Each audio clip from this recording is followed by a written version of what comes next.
Assalamualaikum warahmatullahi wabarakatuh.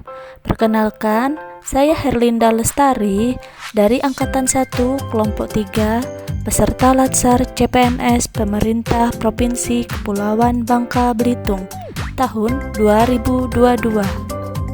Dalam video kali ini saya akan membahas tentang analisis isu terkait upaya mewujudkan smart governance dengan perspektif manajemen dan smart ASN.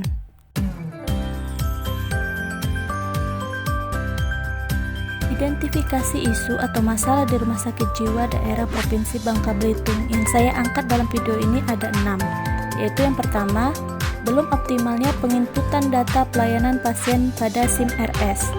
SIM-RS adalah sistem teknologi informasi komunikasi yang memproses dan mengintegrasikan seluruh alur proses pelayanan maupun manajemen rumah sakit dalam bentuk jaringan koordinasi, laporan, dan prosedur administrasi untuk memperoleh informasi secara tepat dan akurat, sehingga masyarakat dapat dengan mudah memperoleh informasi mengenai alur proses pelayanan.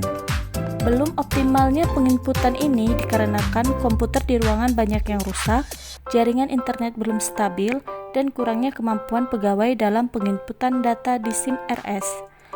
Dampak yang ditimbulkan yaitu proses pelayanan pada pasien lebih lambat, tidak terintegrasinya secara berkala informasi dan pengelolaan data mulai dari administrasi, perawatan kesehatan, pemeriksaan penunjang, inventaris, efisiensi staf, keuangan, dan pemanfaatan fasilitas di rumah sakit. Pihak yang terkait yaitu pasien dan semua staf rumah sakit. 2. Kurangnya layanan informasi digital terkait jadwal dokter, jadwal konsul, dan jam pelayanan pasien rawat jalan secara online. Informasi jadwal dokter berbasis web akan memudahkan pasien dalam mengetahui jenis pelayanan dan jadwal dinas dokter untuk meningkatkan pelayanan administrasi rumah sakit. Namun, saat ini web rumah sakit jiwa belum beraktivitas secara aktif sebagaimana mestinya. Terlihat pada informasi yang ada masih informasi lama, sehingga masyarakat yang ingin berobat mengalami kendala seperti datang pada saat pendaftaran rawat jalan sudah selesai sehingga tidak bisa bertemu langsung dengan dokter spesialis. 3. Dokumentasi asuhan keperawatan yang masih manual. Teknologi informasi memiliki peranan penting dalam mendukung proses pelayanan kesehatan saat ini. Kualitas pendokumentasian keperawatan dapat dilihat dari kelengkapan dan keakuratan dalam menuliskan proses asuhan keperawatan yang telah diberikan. Pendokumentasian di rumah sakit jiwa saat ini masih menggunakan manual. Penulisan dokumentasi secara manual dinilai masih memiliki keterbatasan, antara lain lebih memakan banyak waktu, sering ditemukannya ketidaklengkapan dalam penulisan, dan kurang efisien dibandingkan pendokumentasian yang terkomputerisasi. Pendokumentasian yang manual berdampak pada pasien, perawat, dan tenaga kesehatan lain, dan berpengaruh terhadap profesionalisme keperawatan. 4. Belum optimalnya sarana dan prasarana di beberapa ruang rawat inap. Pada salah satu ruang rawat inap kamar pasien tidak memiliki toilet, sehingga pasien kesulitan dalam kebutuhan eliminasi pada malam hari dikarenakan harus menunggu perawat menemani ke toilet yang berada di ruang lain. Dan ada jendela yang tidak memakai terali sehingga beresiko pasien untuk melarikan diri. 5. Kurang optimalnya dalam maintenance sarana dan prasarana di rumah sakit. Kurang optimalnya dalam maintenance sarana dan prasarana ini dikarenakan banyaknya prasarana yang maintenance-nya dilakukan oleh pihak ketiga dan jadwal maintenance belum optimal sehingga ketika kerusakan terjadi seperti AC dan kebocoran pipa di salah satu gedung harus menunggu lama untuk perbaikan. Pihak yang terdampak yaitu pasien, tenaga kesehatan, dan pihak IPRS. 6. Belum optimalnya pengamanan jalur keluar dalam penjagaan pasien. Banyaknya akses masuk dan keluar di rumah sakit jiwa, ada 3 pintu akses, serta kurangnya koordinasi satuan pengamanan terlihat pada pos yang ada tidak dijaga dikarenakan patroli, sehingga beresiko ketika ada pasien yang melarikan diri itu menjadi mudah. Pihak yang terkait yaitu pasien, perawat, satuan pengamanan, dan subbagian umum. analisis core issue. Dalam hal ini saya menggunakan teknik tapis yaitu USG, di mana U-nya yaitu urgency, S-nya yaitu seriously, dan G-nya yaitu growth. Dengan nilai-nilai yaitu 5 sangat kuat pengaruhnya, 4 kuat pengaruhnya, 3 sedang pengaruhnya, 2 rendah pengaruhnya, dan 1 sangat rendah pengaruhnya.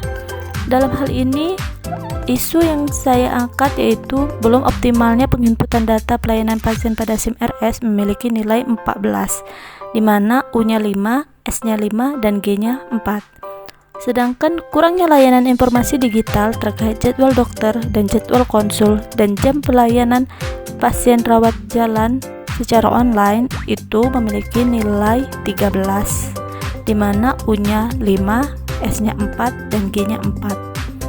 Untuk dokumentasi asuhan keperawatan yang masih manual memiliki skor nilai 11, di mana U-nya 4, S-nya 4, G-nya 3. Belum optimalnya sarana dan prasarana di beberapa ruang rawat inap memiliki total skor 12, di mana U-nya adalah 5, S-nya 4, dan G-nya 3. Kurang optimalnya maintenance sarana dan prasarana di rumah sakit itu memiliki skor 9, di mana U-nya 3, S-nya 3, dan growth-nya 3. Belum optimalnya pengamanan jalur keluar dalam penjagaan pasien itu memiliki skor nilai 10, di mana U-nya 4, S-nya 3, dan G-nya 3. Maka dari hasil tersebut dapat saya simpulkan prioritasnya yang pertama yaitu belum optimalnya penginputan data pelayanan pasien pada SIM-RS, dan prioritas keduanya kurang optimalnya layanan informasi digital terkait jadwal dokter dan jadwal konsul dan jam pelayanan pasien rawat jalan secara online. Yang ketiganya yaitu belum optimalnya sarana dan prasarana di beberapa ruang rawat inap. Prioritas keempat yaitu dokumentasi asuhan keperawatan yang masih manual. Dan prioritas kelima belum optimalnya pengamanan jalur keluar dan dalam penjagaan pasien. Dan prioritas yang terakhir yaitu prioritas 6, kurang optimalnya dalam maintenance sarana dan prasarana di rumah sakit. Teknik analisis penyebab. Dalam hal ini saya menggunakan teknik diagram fishbone, di mana masalahnya yaitu belum optimalnya penginputan data pelayanan pasien pada SIM-RS. Pada teknik ini ada 4 poin yang menjadi titik dasar masalah penyebabnya, yaitu man, method, material, dan environment. Pada man, saya melihat adanya masalah yaitu penyebabnya kurangnya pengetahuan dan keterampilan SDM. Dan berikutnya kurangnya kesadaran SDM akan pentingnya digitalisasi. Sedangkan pada method, saya melihat belum atau kurang adanya diklat dan pelatihan untuk digitalisasi. Pada environment, saya melihat terbiasanya para SDM dengan menggunakan metode konvensional. Dan pada material, saya melihat masalahnya penyebabnya yaitu belum optimalnya fasilitas komputer untuk digitalisasi dan belum optimalnya layanan internet untuk digitalisasi. Gagasan saya dalam menyelesaikan core issue yaitu 1. Sosialisasi secara menyeluruh, tegas, dan jelas terkait jenis penginputan data pada SIM-RS serta menjelaskan dampak negatif apa saja yang ditimbulkan kepada semua staf Rumah Sakit Jiwa Daerah Provinsi Kepulauan Bangka Belitung. Yang kedua, melakukan kerjasama dengan pihak IT untuk pengembangan sistem di rumah sakit dengan mengadakan diklat atau pelatihan pada setiap pegawai. Yang ketiga yaitu dengan meningkatkan motivasi pegawai dalam hal digitalisasi. Baiklah, itulah yang dapat saya sampaikan, semoga bermanfaat. Saya akhiri dengan pantun yaitu hidup kesepian tanpa kekasih. Cukup sekian dan terima kasih.